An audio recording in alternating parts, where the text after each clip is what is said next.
Assalamualaikum warahmatullahi wabarakatuh. Kami daripada Badan Info Mengakap dan ingin menyampaikan tentang utamakan adab sebelum berilmu. Alright. Pertama sekali, utamakan adab sebelum ilmu. Dalam sebuah hadis, Rasulullah SAW bersabda, tiada yang lebih berat dalam timbangan seorang mukmin pada hari kiamat daripada keindahan akhlak, dan Allah benci kepada orang yang keji mulut dan kelakuan. Benarlah sebaik-baik perhiasan di dunia adalah akhlak mulia. Malangnya, ramai orang pada hari ini berlumba-lumba mengali banyak ilmu hinggakan terlupa mempelajari adab hingga terhakis sosialnya. Tidak salah sebenarnya untuk mencapai pengetahuan tinggi, tetapi usaha sesekali lupa dengan budi bahasa dan pekerti yang molek. Mengertilah bahawa setiap tindak tanduk kita kelak akan dihisap di akhirat.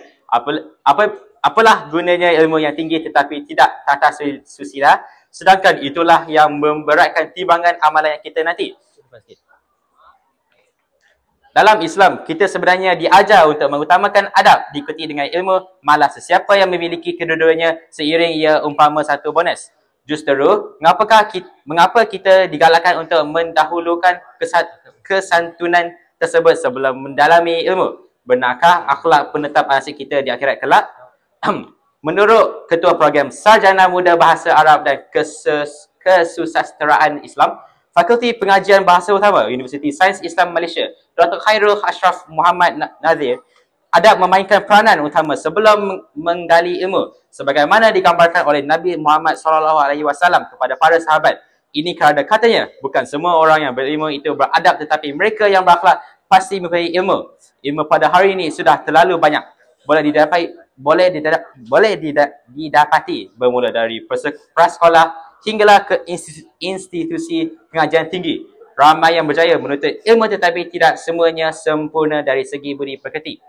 Apabila bertemu khalayak, masyarakat tidak nampak di manakah nilai adab dan ilmu dari segi cara bermuamalah dengan orang tua, tutur kata, menerangkan sesuatu kepada orang yang tidak faham dan sebagainya.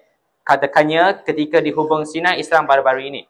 Lantaran itu, Khairul Ashraf berpandangan bab akhlak tidak boleh dipandang ringan.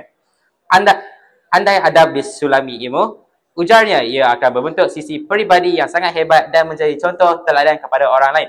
Namun begitu, andai seorang hanya sekadar berilmu tetapi tiada adab, ia akan jadi satu kekurangan atau musibah besar. Jadi, bagaimana dakwah kita hendak nampak hebat sekiranya gagal menawan hati Ma'us quotation, sasaran dakwah dengan metod dakwah yang murni, sedangkan kita ada ilmu. Quotation, sebab itulah Imam Malik rahimahullah berpesan agar kita mengusahakan adab terlebih dahulu, barulah menyantuni ilmu selepasnya. Ini kerana bila seseorang itu ada kedua-duanya, orang akan seronok dengan kita, ujarnya. Jikalau perkara itu dipinggirkan, Khairul Ashraf menjelaskan, ia menatijahkan dampak buruk kepada generasi akan datang yang memimpin negara dan dunia pada masa akan datang. Kalaulah mereka tiada adab, mana mungkin kelompok ini menjadi contoh teladan? Bagaimana mereka boleh mengembangkan idea yang ada dengan ilmu dimiliki? Semua itu akan menjadikan golongan berkenaan cepat melenting, rasa hendak marah dan sebagainya. Bayangkan anda akhlak yang dimiliki generasi hari ini sangat nipis, maka mereka pasti menguasai dunia dan dengan kadar tidak sepatutnya ungkapannya.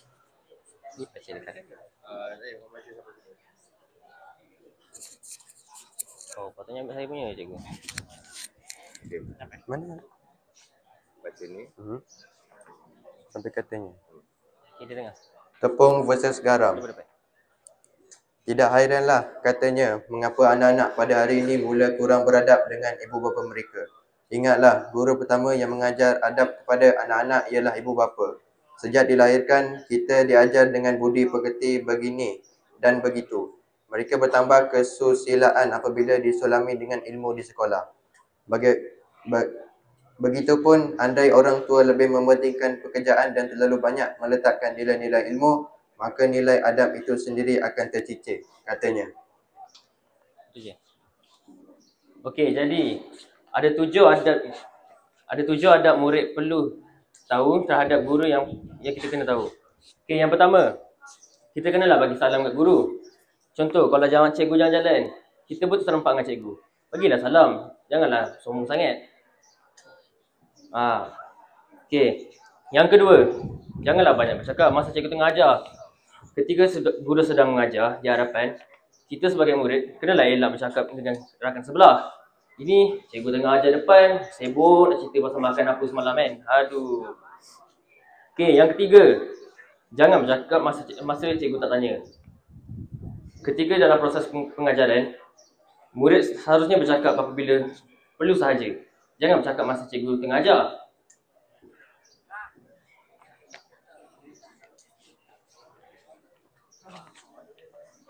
Yang keempat, jangan menyangkal kata-kata guru.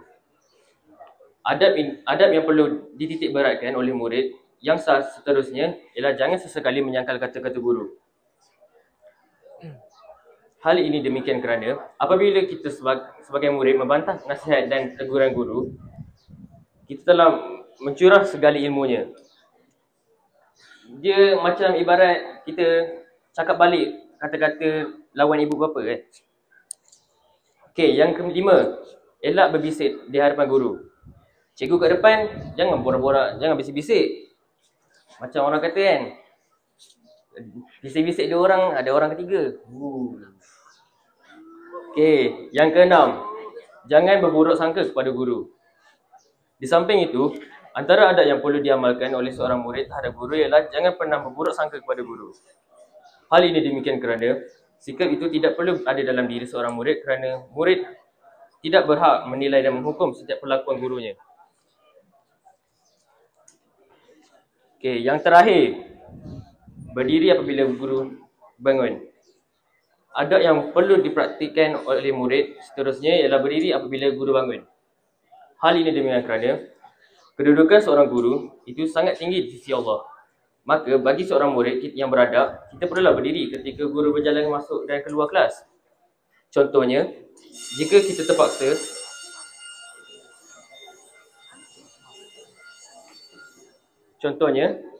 terpaksa berselisih dengan guru untuk menggunakan laluan tertentu, sebagai murid, kita kenalah bagi cikgu jana dulu.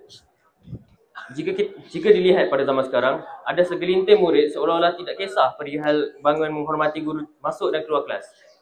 Dan tidak kisah akan cara-cara menghormati guru yang sepatutnya dipraktikkan berselisih dengan guru. Okey, itu saja pada kami. Terima kasih.